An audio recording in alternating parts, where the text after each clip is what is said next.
Power has never been about strength. It has always been about perception. Those who control what others see control what others believe, and those who control belief control reality itself. Welcome to the hidden art of psychological manipulation. Every human being is a bundle of desires, fears, and insecurities, walking through the world pretending to be rational, but beneath every conversation, beneath every polite smile, there's a subtle war being fought, a struggle for emotional territory. Most never notice it. Some feel it but can't name it, and a few, the rare few, understand it, master it, and use it as a silent weapon. Manipulation is not always malicious. It is the art of steering the invisible currents of the human mind. To manipulate is to shape reality in your favor, not through brute force, but through suggestion, illusion, and timing. It is the invisible hand that guides another's choices while letting them believe the decision was their own. Think of the most charming person you've ever met, the one who could walk into a room and subtly change its atmosphere. Their words seemed simple, but their presence commanded attention. That wasn't luck. That was design. Manipulators understand a truth most people ignore. That emotion precedes reason. If you can shape how someone feels, you no longer need to convince them logically. Their logic will bend to justify the feeling you gave them. The roots of manipulation stretch deep into history. In ancient courts, kings were not the only ones who ruled. Their advisors did, whispering in the shadows, feeding perception, bending outcomes. The serpent in the garden didn't force Eve to eat the fruit. It simply suggested, framed the act as liberation. Every great manipulator knows this. To control another's choice, you must first redefine what that choice means. Niccolò Machiavelli understood it when he wrote The Prince. He knew that appearances matter more than reality because the mind reacts to perception, not truth. Centuries later, Sigmund Freud revealed how our unconscious drives direct our conscious actions, and his nephew, Edward Bernays, would use that discovery to create modern propaganda, convincing entire nations to desire what they did not need. To understand manipulation, you must first accept a painful truth. Human beings are not built to see the world clearly. We see what we want to see. We believe what protects our ego. We obey what promises belonging. A skilled manipulator doesn't fight these weaknesses. They use them. They mirror your values to make you trust them. They reveal fragments of vulnerability to make you open up. They plant ideas in your mind, letting them grow until you forget where they came from. The most effective manipulation feels natural, effortless. You never feel pushed. You feel understood. You think you're following your own path, when in truth, someone else is gently drawing the lines beneath your feet. One of the oldest principles of psychological manipulation is framing. Control the frame, and you control the game. In any discussion, the one who defines what the conversation means wins it. Say a leader commits a mistake. If his enemies call it failure, he loses power. But if he calls it a necessary risk for a greater vision, the same act becomes noble. The facts remain unchanged, only their frame shifts. Reality bends not to what happened, but to the meaning imposed upon it.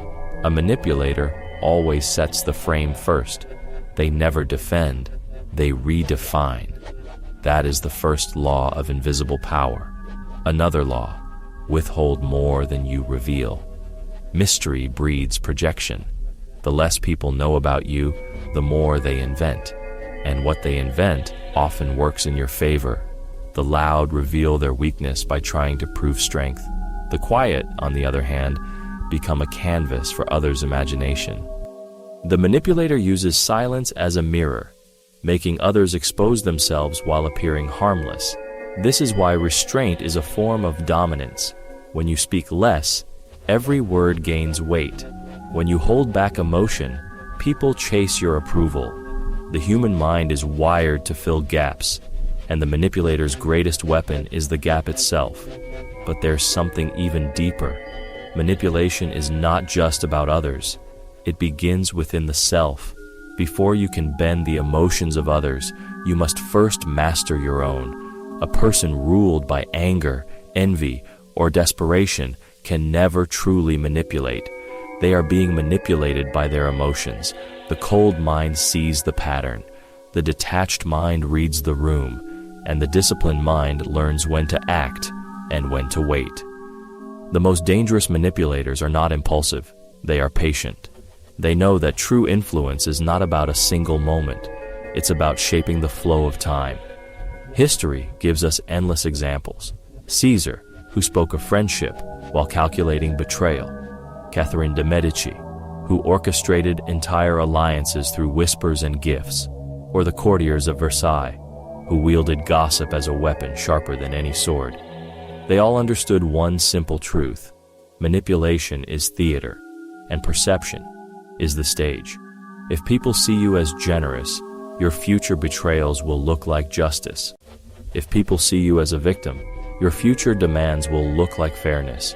Manipulation doesn't lie, it reframes truth. Yet, to understand it fully, you must see the paradox. Every human being manipulates. Parents manipulate their children with affection and threat. Lovers manipulate each other through silence and praise. Leaders manipulate the masses with symbols, fear, and hope. Manipulation is not evil in itself. It's a language. The language of influence.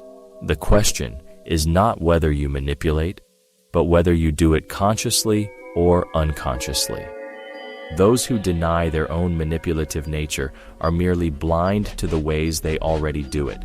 Those who acknowledge it can refine it, discipline it, and use it with intention. To manipulate ethically, if such a thing exists, one must align influence with awareness. The goal is not to control others against their will, but to awaken in them the perception that serves both your purpose and theirs. To move people not by deceit, but by the orchestration of truth and illusion, a delicate balance that demands wisdom, not malice. The wise manipulator knows when to stop, because every act of control creates a counterforce, resentment, rebellion, or collapse. To hold power too tightly is to invite its destruction.